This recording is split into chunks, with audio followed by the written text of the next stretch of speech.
Welcome back. RD here, and today I've got a big quadcopter for you to review. It's the MJX X series. The X102H is the actual model number. It's a big altitude hold drone. It's a brushed quadcopter. I believe these are the same motors that like the Tarantula. It's a really popular drone. It's been around for a while. Same kind of motors as the Tarantula uses, but this one is a bit different in that it has inverted props. Props are on the bottom of it. I guess they give it a little bit more lift. It's got these big giant prop guards on it that you can put. I put these on. You can take these off. I just put them on for a demonstration of what comes with it, but I would recommend removing these. The inverted props, you tip this thing over, and you're just gonna, it's still gonna chop into the grass, or even worse if you're on the concrete or something, and you're likely gonna ruin the props. So it doesn't really do much good, except for getting yourself caught up in trees or something like that. But I did use it in the videos, and I want to put it on just to demonstrate what comes with it. But I'm not a big fan of prop guards, so I wouldn't, like I said, I wouldn't really use those. It's 460 grams, so it's a rather heavy drone. I mean, it doesn't feel real heavy to me because I'm used to even bigger brushed quadcopters. But it's well over 200 grams more than the FAA requirements in the United States for registering it, and that is without any camera attached to it. That's with a camera you're gonna look at well over 500 grams, depending on which camera you put on it if you choose to use the camera. It's got a really, I just love the design of it. And it's got this pretty candy apple red paint job to it, and a sleek, smooth design of the body, the shell. It's got these blue LEDs that light up and flash in the front and for the eyes. It's kind of got a little bit of a kind of reminds me of the Jitang T903 I reviewed. This is a much smaller, tiny, inverted quadcopter, but anyway, it has those same kind of eyes like that. Just really cool. I like that. And it's got on the bottom, it's got blue LEDs on the bottom of the arms here on the. Hopefully, you can see this in the video here. Blue on the front of the bottom. Blue LEDs on the bottom of the front, and it's got orange on the rear LEDs. But these LEDs are not very easy to see. Again, it's just, it's common for them to obviously be located in the spot. They're just not very bright, and they're not very big. They're just not very large LEDs, so they're not real bright. They're just not really easy to see. And that's not that uncommon either in these class of quads. But you'll find this during the day, unless it's cloudy or it's the evening or morning. It's just not real easy to see those. Of course, you can see them at night just fine, but it's just that makes it difficult to see the low voltage alarm. So you really need to use a timer on this quad, because the flight times are going to vary depending on whether you're carrying a camera or not, and you just have to be real mindful of that, because it doesn't have a very long LVA, low voltage alarm. I'm getting about, if you take off this camera, the GoPro camera carrier, and have no camera attached, you can get around 8 minutes flight time. But if you have this attached, and like I have an SJ4000 attached to it, which is one of the lighter action cams, you can get in about 4.5 minutes, and that's completely drained out. So it is not a long flyer with it loaded down. It's just a lot to carry for these brushed motors, but it's designed to do it, and it does do it. And it doesn't really have any problem lifting it. Just don't get a very long flight time. Like I said, it's an altitude hold quadcopter, so once you get above a meter up, and then you can just let go of the stick and the throttle stick, and it will hold its position. So it makes that's a real big bonus for filming. Like I said, I've got my SJ4000 mounted in here, and you can see you can tilt and swivel this so you can aim it down some, You know, obviously if you're flying with forward pitch some, you're really gonna look a lot at the ground, but you don't want to get these props, especially the inverted ones. Are easy to get into the footage, so you know I don't like that in there. So I tilt that down just a little bit, as you'll see in the flight footage coming up a little later. It works much better just tilting it down a little bit, and you don't get those props in there. It's got dampeners on here, so it's an anti-vibration mount for the I wouldn't really call this a gimbal, but it's on a stabilized gimbal at least. But to help try to reduce the jello effect and the vibrations through the camera. These are really flimsy. They're just not very good. So it does not do a whole lot. There's quite a bit of jello still using the stock mounts, but there are some easy solutions to that. In the flight video, I'm going to use just some cheap earplugs. You can get earplugs at most of your hardware stores for 50 cents or so, and you just push those up in there, and you'll be able to that'll eliminate some of the jello and stiffen these up a little bit and help absorb some of that vibration. But you can also, if you've got some, I actually have some from some of my other quadcopters, just some aftermarket dampeners. They're identical to these in the size and looks, but these are much thicker. And these come with the like 2D and 3D stabilized gimbals you can buy, and this I think would help greatly to remove the vibrations and the jello. But you'd also want to balance these props. I did not go to the hassle of balancing them. It's not really that difficult, but I kind of wanted to give an idea how it flies out of the box. But these can be balanced on a cheap, eBay or Amazon, $5 to $10 magnetic balancer. So that would also help get rid of some of the vibrations. The battery that comes with it is a 2S LiPo.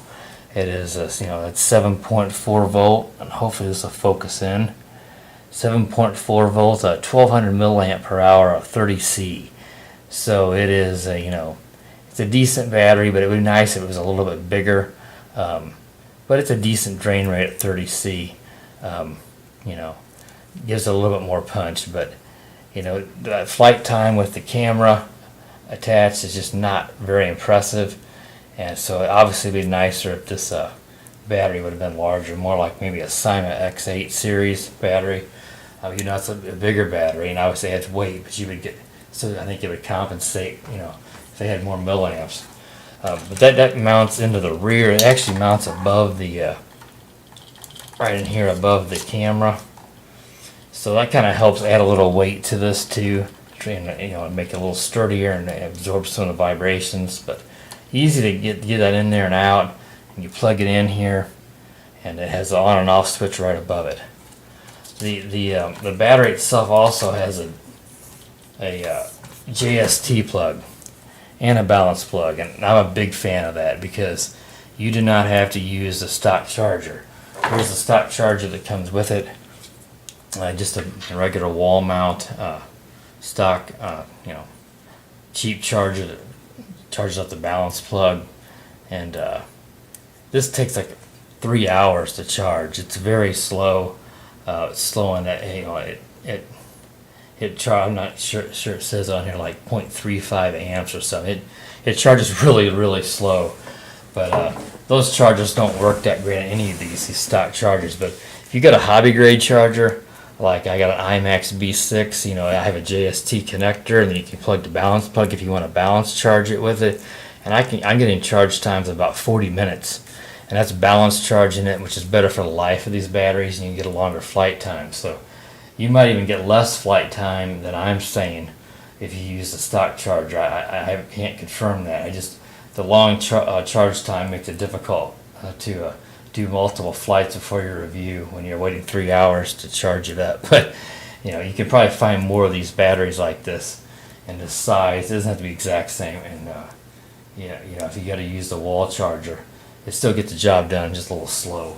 It also comes with a bag, some accessories and pieces you can put in around the camera mount if your camera's a little smaller. It says on the back of the box that it's made for the GoPro and the Xiaomi Yi, which that's cool they mentioned the Ycam, because the Ycam's a really good camera. But it also obviously holds SJ4000, at least this one that I have, which is a DB Power. It's a clone, but a really good clone of SJ4000, and it fits in there perfectly. It's got it also comes with 4 props, so that's always good to see, and the screws that you use to attach the props. Let's see here. The transmitter takes 4 AA's, so that's good. You know, plenty of power with 4 AA's. It's got quite a few buttons on it. So the top far left on here, this is you quick tap that, and that is going to turn the LEDs on and off, so you can save a little power there. And since you can't see these very well in the day, you might as well just turn them off for a little while. And just time that flight so you know when to bring it down, because you're not going to get a very long flight time carrying the camera. The red bumper button up here, that is going to be for your auto takeoff, and also to unlock the motors, and to tap it to bring it down. So you quick tap it, and that starts the motors up. Quick tap it again, and that takes off.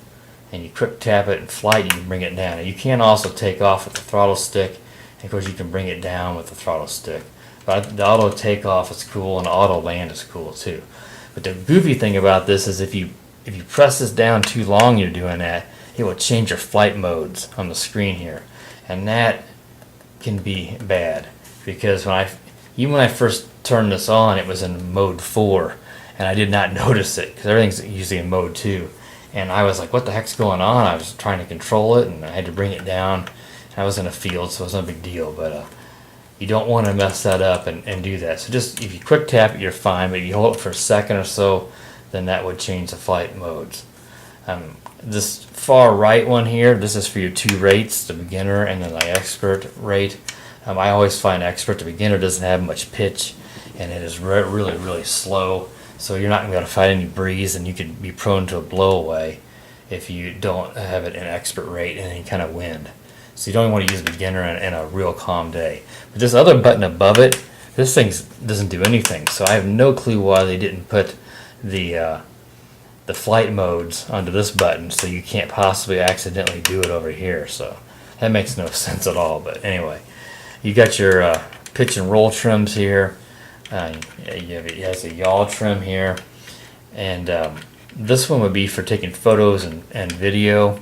If you buy the MJX brand FPV camera, you can mount to this. Instead of the GoPro mount, they actually sell a camera you can put on here and transmit to your smartphone and see an FPV feed as you're flying. So that's something to consider too, but that's an extra feature you have to buy. To bind the quadcopter, you don't do the typical up down the bind. You turn it on the transmitter first, you turn on the quad, and you wait for this light on top here. It flashes green to go solid, and then it's ready to go. And then you can do your start the motors, and you go ahead and take off. So it's a little different there. To calibrate the gyros, you're going to go down and to the right until the lights quit flashing. If you're up in the air and you're going to hit something, or you have time to react, it's flying away and you want to kill the motors and rather have it drop and fly off, you're going to go down and out, and then that's your motor kill. And so that's a feature that you might need to, hopefully don't need to use, but it is a feature that's built into it.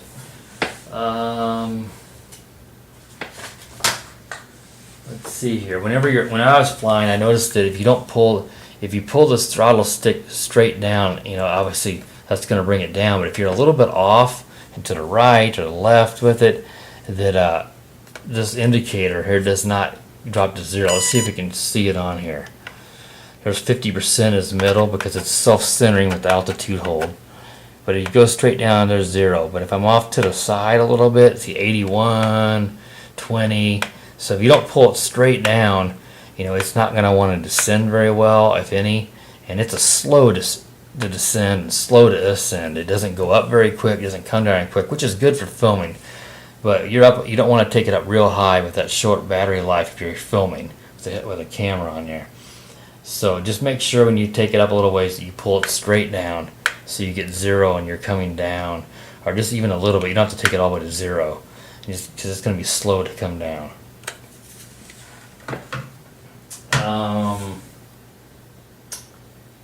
It's kind of a noisy flyer, like I said. I mean, but that's not all that uncommon. But I think that probably covers a lot of it. I mean, the yaw rate on it is decent. It's not anything great. Could be a little better, but it's okay. And the higher rate is really slow in the slow rate. Oh, if you turn off the, I did a test to see if you lose signal, which is important with a big quad like this, because you might fly it out a little farther. It'll kill the motors in 3 seconds. So you just power it up and turn the power off on the transmitter, and in 3 seconds the motors will shut off. So at least you're not going to have a flyaway if you lose signal, and it will rebind. So that's really, really good. The instruction manual that comes with it is really good. I mean, another good instruction manual, good English, well written. You know, one of the better ones I've seen. I've been seeing it a lot lately. So they've certainly, the Chinese manufacturers have stepped up the game when it comes to these manuals since so many have sold in English-speaking countries. It mentions here that the flight time's 11 minutes on here, and there's just no way. I mean, I'm using my hobby-grade charger, and it's not anywhere close to 11 minutes. Maybe around 8 minutes with no camera, but you're not going to get 11 minutes. At least not with my battery that came with mine. Alright, well, I think that's pretty much everything that we need to cover there. So we'll stop here and we'll come right back with the flight video. Let's take the MJX X102H, you know, this big altitude hold quadcopter, up for a short test flight. It does not get a very long flight time when you're carrying a camera on it. I got my SJ4000 clone on here, and I got it aimed down so we don't get the props in it. But you're only looking at about maybe 4.5 minutes flight time, and it will tumble from the sky if you don't see that LVC. And it is not easy to see those LEDs in the daytime, when it's at least during the middle of the day. Hoping maybe now that it's closer to dusk that those LEDs will be easier to see. But I'm going to go ahead and start the timer on my phone so that we are safe. You should always do that on these smaller or these cheaper quads that don't have an audible alarm, to make sure that you know when to bring it down, especially if the LEDs aren't really big and bright. So let's go ahead and take it out for a test flight. Oh, and I've got these dampeners. In the dampeners I've got these earplugs I put in, and I'm hoping that the earplugs will help reduce some of the jello effect that you tend to get, because these are really flimsy dampeners, and I'm hoping that will help. You could just replace these with better dampeners, and that could also help too. But the earplugs should help some to absorb some of that vibration. Alright, and the binding procedure for this is you turn the transmitter on first, and then you turn the quad on, and you wait for this green light to go solid. And if it doesn't go solid, then just, and it did go solid. If you do it reverse order, I think you can just bump the stick and it will bind. But if you turn the transmitter on first and then the quad, then this should go green. You don't have to hit the stick at all. If you do it opposite order, just bump the stick. You don't do the up-down binding process that is so common within these toy quads. So let's go ahead and take it up here. It isn't, this half black here means that it's in the higher rate, and that's what you definitely want to fly this quad in. Let's go ahead and we're going to hit the auto takeoff, and we'll try to do the auto land also. Just be careful you don't hold this button down. You just tap it, because you'll change your modes. It's got mode 1, 2, 3, and 4. Of course I want mode 2. You press it down and change modes, and that could lead to a crash real easy when your controls suddenly change on you. So let's go ahead and take it out. Actually, let me start my timer on my phone before I forget that. Alright, we get the timer going. I set it for 3 minutes to be safe. And actually you tap the button once and that starts up the propellers. So that's your safety procedure. I do like that. And then you'll tap it again if you want to do the auto takeoff. So you don't have to do, you can just take off manually with the throttle stick.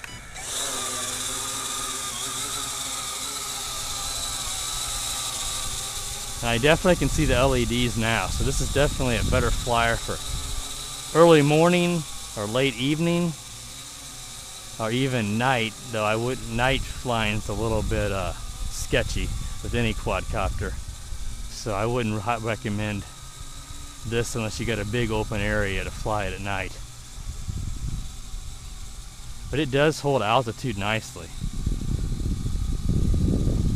which you should be seeing in the video here. I've got the camera recording already. You can't access the controls on your camera to start recording. So unless you got a Bluetooth or a Wi-Fi version, you know, then you can obviously start recording that way. But if you are like me and on this SJ4000 just has a, it's all, there's no Wi-Fi or Bluetooth, and you can't start recording with it. So you have to access it, take it out, turn on the recording, start recording, put it into the shell. So it's a little bit cumbersome that way. I'm recording the video here on my hat cam here with my Yi. If I had it in, I could use it because it I have a Bluetooth remote for it. But I'd rather not stick my Yi on this. A little better camera than the SJ4000.